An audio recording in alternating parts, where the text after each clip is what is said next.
ultimi 5 anni, in particolare per questa parte del Veneto, li abbiamo vissuti molto, è così da molti anni il fatto del Patreve e quindi del Veneto orientale che gioca un'altra partita rispetto a noi, perché noi siamo considerati periferia dell'impero e Zai ha considerato noi molto periferia dell'impero. Il sistema del Portuale in teoria sarebbe Treviso, Venezia e Verona.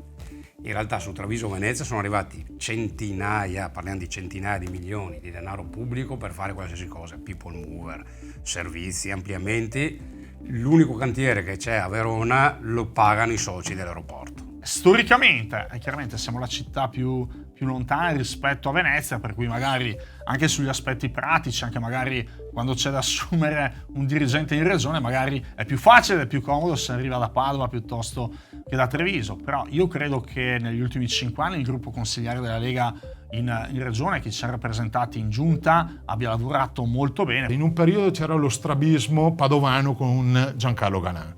Oggi si parla di strabismo trevigiano con Luca Zaia.